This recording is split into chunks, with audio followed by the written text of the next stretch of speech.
بتائیں نا، ختم نبوت کے مسئلے میں ہماری کسی نے مخالفت کی ہے؟ کسی نے بھی نہیں کی ہے. تو کوئی یہ جو گھر کے اندر بھی دو بھائیوں کے اختلاف ہو جاتے ہیں، یہ اختلاف یہ ایسے نہیں ہے کہ جو بیت المقدس کے راستے میں رکاوٹ بن جائے. ہاں، یہ ایسے جھوٹ لوگ ایسے بولتے رہتے ہیں جی تفرق کا یہ معنی ہے، یہ نہیں ہے کہ مسلمان کی رائے جو ہے ایک دوسرے کے خلاف بھی نہیں ہونی چاہیے. بالکل بھیڑ بکریوں کی طرح سوچنا بھی بند کر دیں. سوچ اور فکر تو مسلمانوں کی ہے نا. اور اس میں اختلاف جو ہے دو بھائیوں کے بھی ہو جاتے ہیں. چاروں اماموں کے بھی اختلاف ہوئے، امام احمد بن حنبل کے، امام شافعی کے، امام مالک کے اور امام اعظم ابو حنیفہ کے. لیکن وہ چاروں کے چاروں ایسے ہیں. اختلاف، یہ اختلاف ہونا، یہ تو حضور نے خود فرمایا میری امت میں اختلاف رحمت ہے. لیکن جب تک وہ گردنیں کاٹنے کی طرف نہ آئیں اور جناب وہ دوسرے معاملات یہود و نصارہ کی جنٹیاں کر کے مسلمانوں میں تفرقے نہ کریں تو یہ تو کوئی مسئلہ نہیں. آپ بتائیں ہائی کورٹ کے اندر پاکستان کا آئین اتنا سارا ہے تو ہائی کورٹ میں ایک وکیل ادھر کھڑا ہو جاتا ہے، ایک ادھر، ایک جو ہے مشرق کی طرف چل پڑتا ہے، تو وہاں کبھی کسی نے کہا کہ دونوں کو متفق ہونا چاہیے؟ تشریح میں تو اختلاف ہو جاتا ہے نا. تو یہ کیسے ہو سکتا ہے کہ مولوی خادم ایک تشریح کرے تو اس کے ساتھ ہی ساری دنیا متفق ہو جائے؟ ان کی تشریح جدا ہو سکتی ہے. جس طرح آئین کی تشریح کرتے ہوئے کبھی کسی نے کہا کہ سارے وکیلوں کو ایسے ہو جانا چاہیے؟ تو پھر یہ کیا بات ہوئی کہ سارے قرآن پڑھنے والوں کی رائے ایک ہی ہونی چاہیے؟ رائے کا اختلاف تو ہونا چاہیے، اس میں کیا مسئلہ ہے؟ اس میں تو رحمت ہے.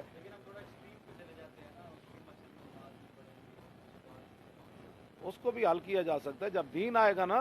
دین تو ایسے حل کرے گا سارے مسئلے.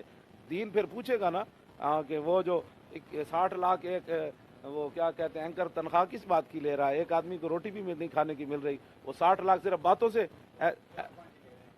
ہاں جی، تو وہ کس بات کا لے رہے ہیں جس سے حضور نے پناہ مانگی ہے؟ حضور نے فرمایا، حضرت عمر فرماتے تھے کہ ہمیں رسول اللہ ڈرایا کرتے تھے علیم اللسان بندے سے کہ میں اپنی امت کو ڈراتا ہوں ایسے لوگوں سے کہ جو زبانی چلاکی ایسے کریں گے تو میری امت کو پھسلاتے رہیں گے. ہاں، یہ بیٹھ کر سارے بات کریں نا ہم سے. ہماری باتیں جو کہ آپ پیسے کہاں سے لیتے ہیں بھائی؟ آپ بڑھ بڑھ کے پیسے اتنے لیتے ہیں، یہ بڑھ بڑی کرتے ہیں. کون سا قرآن و حدیث آپ قوم کو بتاتے ہیں؟ کون سی آپ کی تقریریں سن کر؟ میری تو تقریریں سن کر یورپ کے وہ نوجوان جو کلبوں میں جاتے تھے پوری پوری داڑیاں رکھ لی اور پورے پورے قرآن کے حافظ بن گئے، ماں باپ کے نافرمان فرما بردار بن گئے. لاکھوں لوگ تو میری تقریریں سن کر یورپ میں بھی غیر محرم عورتوں کو نہیں دیکھتے. ان میں سے مجھے یہ بتائے جو بک بک یہ کرتے ہیں سارے. تو ہم بھی تو نوکری کسی کی کر رہے ہیں کہ نہیں؟ ہمیں بھی تنخواہ دیتے ہیں، وہ مالک دے رہے ہیں، وہاں بھی انہوں نے دیا، یہاں بھی دے رہے ہیں. تو پھر تنخواہ کا فرق تو ہے نا. پھر ہم سے تو نہ پوچھے نا کون دیتا ہے، دینے کو منہ چاہیے. ہاں جی، میں نے کبھی بھی نہیں، میری تنخواہ تو مسجد سے ہے وہ 15,000 ہے. پتہ ہے آپ اس مسجد میں 15,000 تنخواہ دیتے ہیں جمعہ پڑھانے. ہاں. نہیں 15، وہ 30 تو پیر مکی کی تھی نا. ہاں جا میں اوقاف کا تھا. یہاں 15,000، ابھی بھی میری تنخواہ 15,000 ہے. ماشاء اللہ آپ نے اینکر کو نکال کے وہ جو دکھائی ہے سب سے.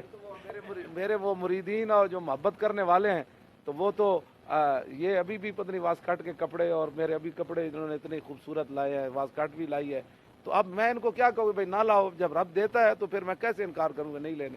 ایک آدمی کہتا ہے جی یہ ₹1,00,000 جو ہے آپ نے خرچ کرے، تو میں نے اس کو خرچ کہاں کرتا ہوں؟ آپ سب جانتے ہیں، حضور کے دین پر ہی کرتا ہوں.